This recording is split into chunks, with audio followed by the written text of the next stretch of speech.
जय गुरुदेव नाम इसका प्रभु का पावन नाम। जय गुरुदेव। मालिक का प्यारा नाम, समय का जगाया नाम। जय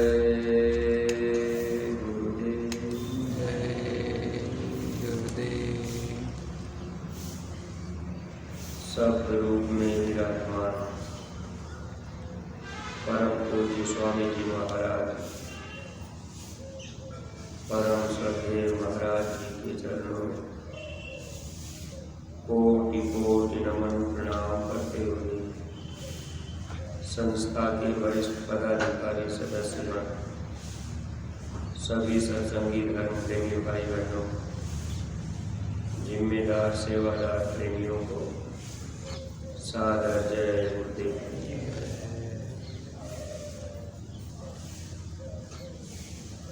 परमार्थी प्रेमी भाई बहनों,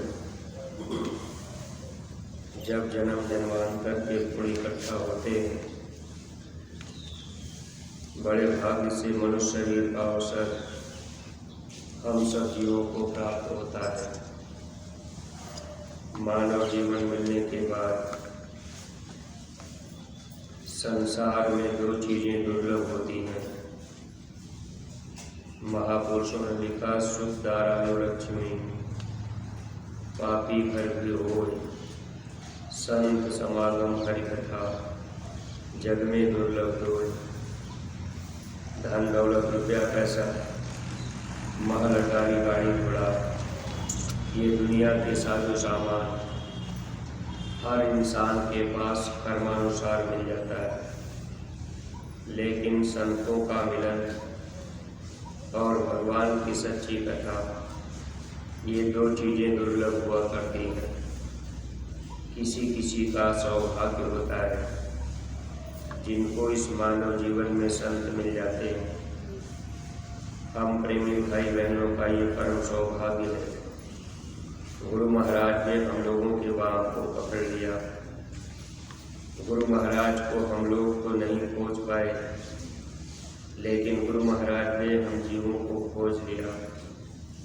वैसे हम सब लोग इस मानव जीवन में गुरु की अति आवश्यकता है, इसकी भी जानकारी हम लोगों को नहीं थी। अगर इस मानव जीवन में सच्चे सद्गुरु न मिलते तो जीवन हम लोगों का धोखे में चला जाता। महापुरुष जब मिल जाते हैं तो हम जीवों की भलाई का रास्ता मिल जाता है, और वो भी महात्मा अगर खुश हो जाए तो हम सब लोगों को रास्ता मिल जाता है। अगर रास्ता मिल गया, उनके बताए हुए रास्ते पर हम लोग चलने लगे, तब तो जन्म मरण की पीड़ा से छुटकारा पा जाते हैं। वरना ये मानव जीवन ऐसे ही दुनियावी काम धंधों में निकल जाता है। फिर मनुष्य सोच भी नहीं पाता कि मरने के बाद हमको कहाँ जाना होगा। लेकिन महापुरुषों के मिल जाने पर जब सत्संग के वचन बार बार हम जीवों के ऊपर असर करते हैं तो धीरे धीरे विचारों में परिवर्तन होता है। देखिए, हम आप जो भी सत्संगी प्रेमी भाई बहन जब गुरु महाराज के पास आए तो एक बार में परिवर्तन सबके अंदर नहीं होता। धीरे धीरे सत्संग सुनते सुनते आदमी अपने घर का भेद जान लेता है कि ये हमारा देश नहीं है, हम पराए देश में आए हुए। इस देश में हमको कोई और मांग के लाया। वैसे कबीर साहब लिख करके गए, करी तप हम ही निरंजन लाए। निरंजन भगवान ने तपस्या करके हम जीवों को यहाँ दान में मांग दिया, और उन्होंने ये कहा था कि हम इन जीवों को ले जा रहे हैं। ये जीव हमारे देश में मृतलोक में रहेंगे। इनकी जब इच्छा होगी अपने देश चले जाएंगे। जब हम सब लोग यहाँ आए थे उस समय किसी तरह का बंधन नहीं था। उस समय हम सब लोग शब्द की डोरी पकड़कर अपने देश में चले जाया करते थे, यानी आना और जाना बराबर सबका होता रहता था। उस समय सब लोग जोगी विज्ञानी थे, सतयुग जोगी सब विज्ञानी, कर हरि ध्यान तरह भौकानी, सब के सब लोग जोगी विज्ञानी रहे। ये बाहर की चर्म आँख बंद करते थे तो अंदर की आँख खुल जाती थी। जब अंदर की आँख खुल जाती थी यानी रास्ता खुला हुआ था, लेकिन हम लोग तो अपने देश आना जाना करते रहे। काल भगवान को ये चिंता हो गई कि अब तो ये जीव यहाँ से निकल जाएंगे, फिर ये हमारा मृतलोक पूरा का पूरा खाली हो जाएगा। तब इन्होंने चालाकी ये किया कि हम लोगों के रास्ते को उन्होंने बदल दिया, यानी हम लोगों को बाहर की तरफ काल भगवान ने भटका दिया। अब कर्म का जब विधान बन गया, अच्छा और बुरा जो भी कर्म हम आप करते रहे, वह कर्मों का कांटा जिस रास्ते से हम लोग उस मालिक के पास आते जाते थे, उसी रास्ते पर कर्म का कांटा रख दिया गया, यानी वो दरवाज़ा ही बंद कर दिया गया। जैसे हम आप कहीं अपने खेत में बाड़ लगाते हैं कि कोई जानवर, कोई पशु जा करके फसल को नुकसान न करे, एक जगह हम आप रास्ता भी छोड़ते हैं, वहाँ से निकलते हैं तो फिर वहाँ पर चाहे कांटा रख देते हैं या दरवाज़ा लगा देते हैं या कोई फाटक लगा देते हैं। उसी तरह से जब कर्म का विधान बन गया तो जो अंदर का दरवाज़ा था, जिस रास्ते से हम लोग आते जाते थे, उस रास्ते पे कर्मों का कांटा पड़ गया और फिर हम लोगों को धीरे धीरे काल भगवान ने बाहर भटका दिया। जब अपना देश छूट गया, हम लोगों के अंदर इच्छाएँ तो उस समय थी कि हम अपने देश निकल चले, लेकिन अंदर का वो रास्ता ही बंद पड़ा। अब उस रास्ते से जाना मुश्किल है। फिर धीरे धीरे हम लोगों का फैलाव बाहर हो गया। काल भगवान ने देवी देवता तीर्थ व्रत अब इसलिए इनको बना दिया कि ये जीव इसी में फंसे रहेंगे, फिर इनका छुटकारा नहीं हो पाएगा, फिर ये अंदर जाने की कोशिश भी नहीं करेंगे। अब देखिए धीरे धीरे हम लोग बाहरी पूजा पाठ में देवी देवता तीर्थ व्रत, इसमें हम लोगों का लगाव और फंसाव हो गया। जब महापुरुष सच्चे मिलते हैं तो महापुरुष इस बात को बताते भी हैं कि हे इंसान, अगर आप बाहर बाहर भटकोगे तो आपका छुटकारा नहीं होगा, क्योंकि दो नाव पर अगर आदमी पैर रखेगा तो निश्चित ही वो भवसागर में डूबेगा। गुरु महाराज ये बात समझाया करते थे, अगर हम आप दो नाव पर पैर रख दिए, यानी एक रास्ता हम लोगों को संसार की तरफ, भवसागर की तरफ ले जा रहा है और एक रास्ता अपने घर की तरफ ले जा रहा। अगर एक पैर हमारा आपका उधर है और एक पैर इधर हो जाए तो निश्चित ही हम आप यहाँ से जा नहीं पाएंगे। इसलिए जब हम लोग अपना इरादा पक्का करेंगे, सद्गुरु के वचन वाणियों पर विश्वास हो जाएगा कि नहीं, सद्गुरु हमको पूरे मिल गए, रास्ता मिल गया, अब हम अपने देश निकल चले, तो निश्चित ही संसार की तरफ से हम लोगों को अपना लगाव कम करना पड़ेगा, यानी अपना पैर उधर से हटाना पड़ेगा। अगर इस संसार रूपी नाव पर ये पैर एक पड़ा रहेगा और एक सतलोक रूपी नाव पर जो जहाज नाम की मिली, एक पैर हम आप इधर डाल दिए तो हम आप जा नहीं पाएंगे। इसीलिए स्वामी जी महाराज बराबर हम प्रेमी भाई बहनों को प्रेरित किया करते थे कि भक्ति करो तो गुरु की करना, मार्ग शब्द गुरु से लेना। अगर भक्ति करना तो आप गुरु की करना, गुरु की भक्ति करने से फिर जीव का छुटकारा हो जाता है। अगर विचार में ये आया कि हम गुरु महाराज की भी पूजा करते रहेंगे और हम देवी देवता की भी पूजा करते रहेंगे तो हमको दोनों तरफ से लाभ मिलेगा। बहुत से सत्संगी प्रेमी भाई बहन ये बात सोचते रहते हैं कि देवी देवता की भी पूजा करेंगे, गुरु महाराज ने जो रास्ता बताया उस पर भी चलेंगे तो हमको ज़्यादा लाभ मिलेगा। लेकिन यही हमको आपको समझने की ज़रूरत है। एक रास्ता आपको भवसागर में ले जा रहा और एक रास्ता सतलोक अमरलोक ले जा रहा, तो एक पैर इधर और एक पैर उधर पड़ा है तो हम आप जा नहीं पाएंगे। एक हाथ माया ने जकड़ के पकड़ा है, एक हाथ सदगुरु पकड़ लिए। अब सदगुरु हमको आपको ले जाना चाहते हैं, लेकिन माया ने भी हाथ जकड़ के पकड़ रखा है। यानी माया के सामानों से हम लोगों का प्रेम है तो भी हम लोगों का छुटकारा नहीं हो पाता। इसलिए माया के सामानों से, इस दुनिया के सामानों से जब हमारा आपका लगाव कम हो जाए तब तो माया से हाथ छूट गया। लेकिन जिस देश में हम आप रहते हैं ये काल और माया का ही देश है। बड़े बड़े ऋषि मुनि आए, माया ने उनको भी दाव मार दिया। इसलिए हमारी आपकी कोई औकात नहीं। सदगुरु अगर चाहें तभी बचा सकते हैं, और हम आप ये चाहें कि हम माया के दाव से बच जाएं तो बचना बड़ा मुश्किल है।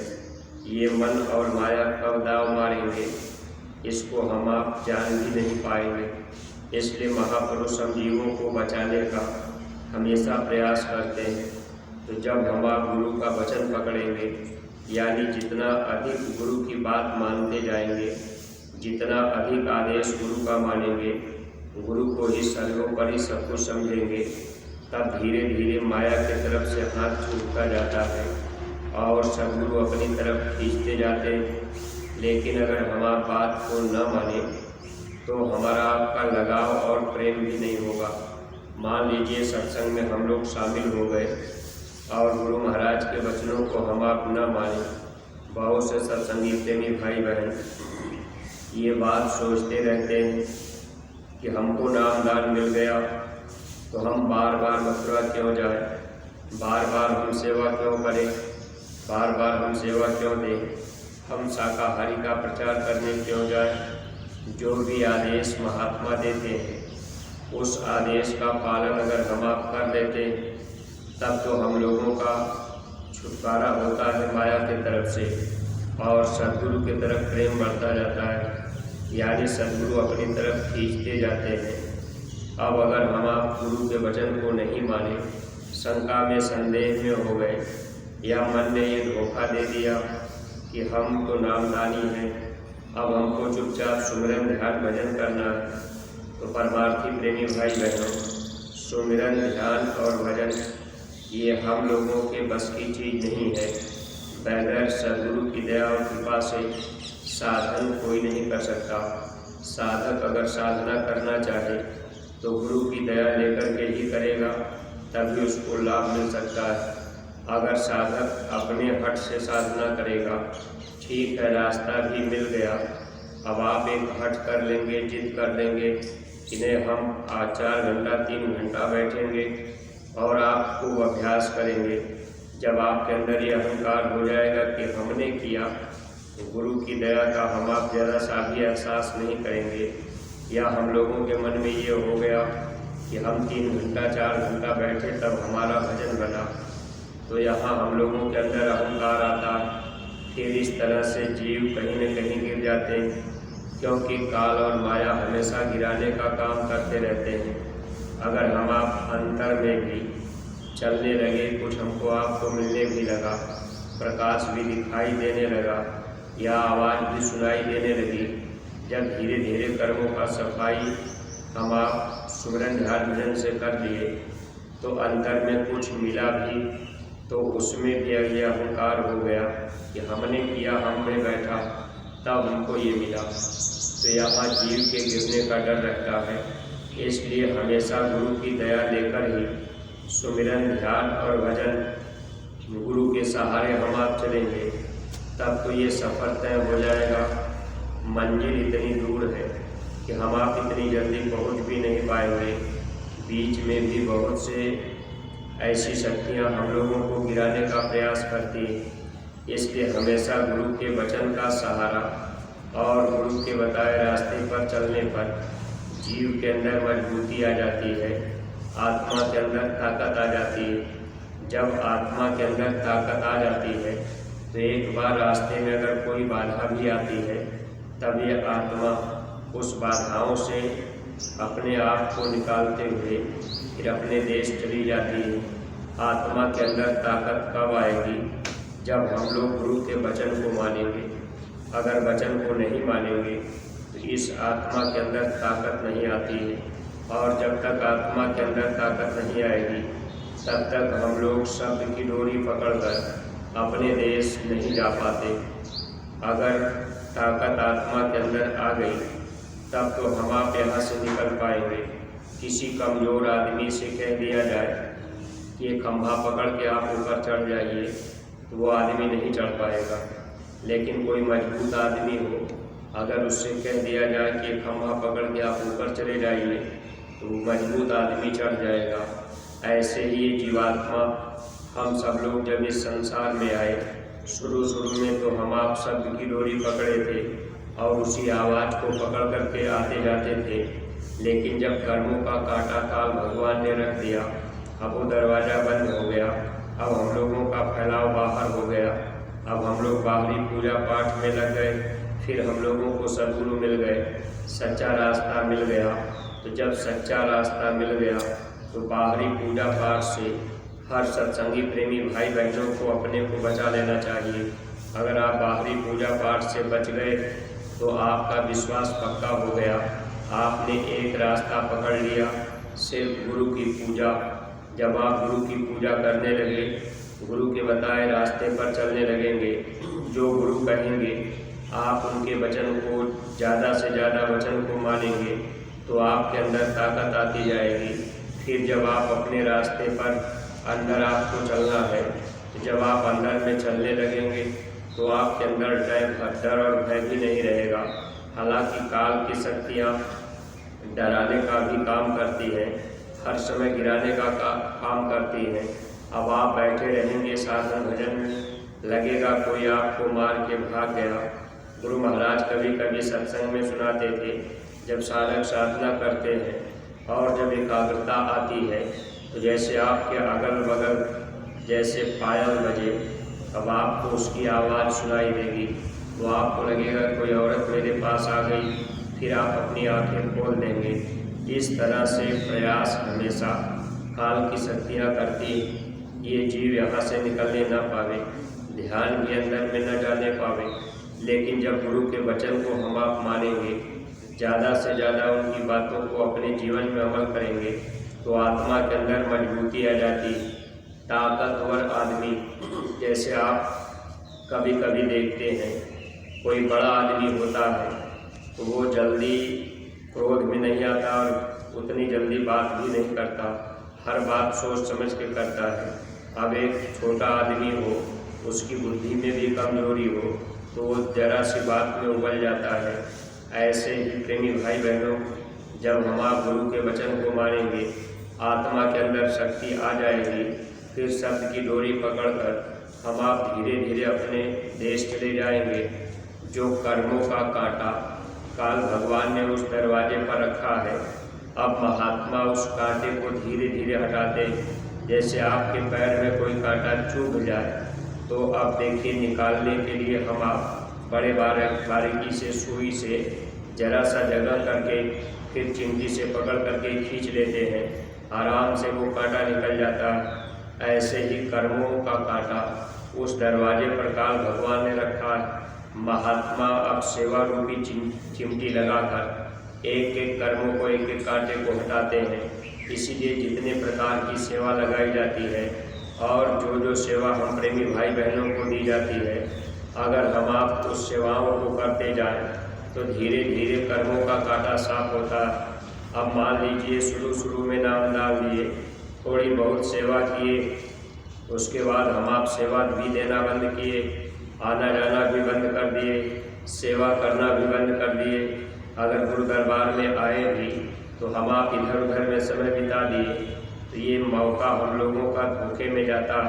इसलिए परमार्थी प्रेमी भाई बहन, हमेशा हम लोगों को ये ध्यान रखना चाहिए, जो भी आदेश निर्देश अपने गुरु दरबार से मिले उसका हम आप पूरा पालन करते चलें। और जो महापुरुष कहें उनके बताए रास्ते पर चलने से आत्मा के अंदर ताकत आएगी।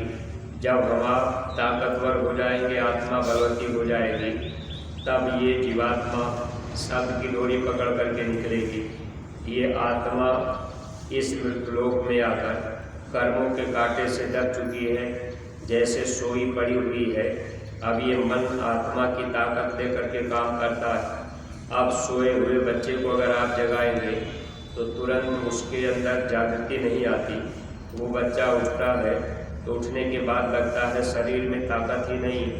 ऐसे ही ये जीवात्मा सोई पड़ी हुई है, कर्मों के बोझ से दबी हुई है। महात्मा अपनी आवाज़ देकर, यानी जो वचन महात्मा हम प्रेमियों को कहते हैं, वो आवाज़ हम लोगों को उठाने का काम करती। फिर धीरे धीरे धीरे धीरे ये जीवात्मा जब जाग जाती है तब चिंता भी हो जाती है कि हमको अपने घर जाना, और फिर हमेशा हम आप बचने का भी प्रयास रखेंगे कि कहीं हमारा फंसाव भी न होने पावे। इसलिए परमार्थी प्रेमी भाई बहन, जो भी आदेश अपने गुरु दरबार से हम प्रेमियों को मिलता है, हम लोग उसका पालन करते रहेंगे तो इसमें हम लोगों के अंदर ताकत आती जाएगी, गुरु से प्रेम बढ़ता जाएगा, और एक न एक दिन हम सब लोग अपने सच्चे देश निकल जाएंगे। बस इस रास्ते पर चलने में एक ही परहेज हम लोगों को रखना है कि शाकाहारी सदाचारी रहना, कोई ऐसा नशा नहीं करना है जिससे बुद्धि पागल हो जाए, माँ बहन बहू बेटी की पहचान खत्म हो जाए, ऐसा कोई नशा नहीं। अगर कोई नशा हम आप कर भी रहे, मान लीजिए आदत पड़ भी गई बीड़ी सिगरेट तंबाकू, तो धीरे धीरे इस नशे को छोड़ने का प्रयास करना चाहिए। मान लीजिए आप अगर प्रयास करने लगे और गुरु महाराज से दया मांगने लगे तो धीरे धीरे छूट जाएगा। अब ये चीज़ें हम आप अगर ध्यान में रखें तो हम आप हर बुराइयों से धीरे धीरे बच सकते हैं। इसलिए अपने आप को संभालना, अपने को बचाना, और अपने सच्चे देश सच्चे घर जाने के लिए, सद्गुरु की दया कृपा पाने के लिए हमेशा उनके वचनों पर हम आप अपना तन मन धन कुर्बान रखें, ताकि ये जीवन हम लोगों का सार्थक बन जाए। परमार्थी प्रेमी भाई बहनों, देखिए जिन प्रेमियों को जहाँ सेवाएं लगाई गई हैं, आप सब लोग अपनी अपनी सेवाओं में पहुँचेंगे और सेवा का पूरा पूरा लाभ जितने दिन तक हम आप गुरु दरबार में पड़े हैं, पूरा अपना समय सेवा में ही जाए। यही मालिक से हम आप प्रार्थना करते रहें कि मालिक आप इस तन से हमसे कुछ करा लीजिए। वैसे तो हम करने के लायक है नहीं, क्योंकि हम लोगों के साथ में जो मन है, मन ही आलस्य पैदा करता, मन ही घर घर बहकाता, मन ही हम लोगों को सेवा से हटाता है। इसलिए हम लोग तो मन के गुलाम हुए हैं, मन हम लोगों को अपनी गुलामी की जंजीरों में जकड़ लिया है। गुरु महाराज से प्रार्थना करते रहेंगे तो धीरे धीरे हम लोगों का छुटकारा हो जाएगा। आपस में प्रेम मोहब्बत से रहकर बस हम आप सुमिरन ध्यान भजन और सेवा में सहयोग देते रहें। जो भी आदेश मिले उसका पालन करते रहें। शाकाहारी का प्रचार बराबर हम प्रेमी भाई बहन गांव गोद लेकर के अपने अपने गांव में करते रहें। बहुत से सत्संगी प्रेमी गांव गोद ले लिए और उन अपने अपने गांव से जिस गांव को गोद लिए बहुत से नए लोग भी तैयार हो रहे हैं। तो जब हम आप ये काम करने लगेंगे तो निश्चित ही हम लोगों को दया दुआ मिलने लगेगी, लोक परलोक का लाभ मिल जाएगा। तो इन्हीं शब्दों के साथ में हम अपनी वाणी पर यही विराम दे रहे। कोई बात अगर अटपटी लग गई हो तो आप लोग क्षमा कीजिएगा। सब लोग प्रेम के साथ मालिक के पावन नाम का उच्चारण करेंगे। जय गुरुदेव।